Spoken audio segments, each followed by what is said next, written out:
1599 1599 थोड़ा जिहा इहदे बारे तुहानूं दस्सां जी जी बिस्मिल्लाह। दुल्ला भट्टी साहब बेसिकली ਜਿਹੜਾ ਸਾਡਾ ਸੈਕੂਲਰ ਪੰਜਾਬ ਹੈ, ਸਾਰਿਆਂ ਦਾ ਸਾਂਝਾ ਪੰਜਾਬ ਹੈ, ਕਿਉਂਕਿ ਕਿਸੇ ਵੀ ਕੌਮ ਦੇ ਵਿੱਚ ਧਰਮ ਮੈਟਰ ਨਹੀਂ ਕਰਦਾ, ਕਿਉਂਕਿ ਮਜ਼ਹਬ ਹਰ ਬੰਦੇ ਦਾ ਜ਼ਾਤੀ ਮਸਲਾ ਹੁੰਦਾ ਹੈ। ਬਿਲਕੁਲ। ਇਸ ਕਰਕੇ ਪੰਜਾਬ 'ਚ ਬਹੁਤ ਸਾਰੇ ਧਰਮਾਂ ਦੇ ਮੰਨਣ ਵਾਲੇ ਨੇ, ਬਹੁਤ ਸਾਰੇ ਧਰਮਾਂ ਨੇ ਇੱਥੋਂ ਜਨਮ ਲਿਆ, ਲੇਕਿਨ ਦੁੱਲਾ ਭੱਟੀ ਉਹ ਸ਼ਖਸੀਅਤ ਹੈ ਜਿਹਨੇ ਅਸਲ ਪੰਜਾਬ ਦਾ ਚਿਹਰਾ ਉਜਾਗਰ ਕੀਤਾ, ਜਿਹਨੇ ਇੱਜ਼ਤਾਂ ਦਾ ਰਾਖਾ ਬਣ ਕੇ ਇੱਥੋਂ ਦੀ ਰੀਤ ਨਿਭਾਈ।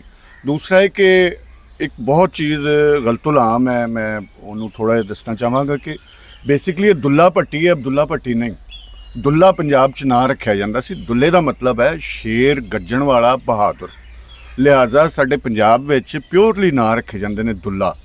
जिवें सांदल उन्हां दा दादा सी, फरीद उन्हां दा बाप सी, इस करके वो इस धरती का ही और उहदा नाम दुल्ला ही सी, दुल्ला भट्टी है।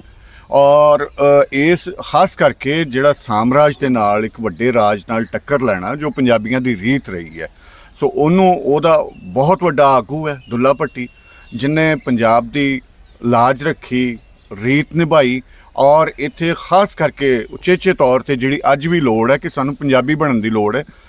बहुत सारे धर्मां च कबीलियां जातां गोतां च असीं पै के असल रूप नूं खराब करने आ, असल तो असीं दूर हुंदे आ।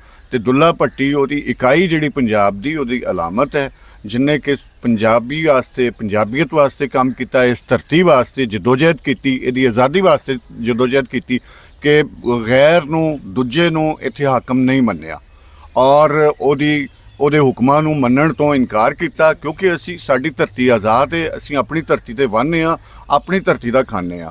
सो दुल्ला भट्टी की रीत नूं अगर असीं निभाना है तो अज सानू सच्चे सुच्चे पंजाबी बन के सामने आना पएगा और पंजाब की रीत नूं दुल्ला भट्टी नूं असल विच सब तो वड्डा खराजे तहसीन यही है, उन्होंने दुल्ले भट्टी दे काम नूं अगे लैके टुरना कि पंजाब और पंजाबीयत वास्ते काम।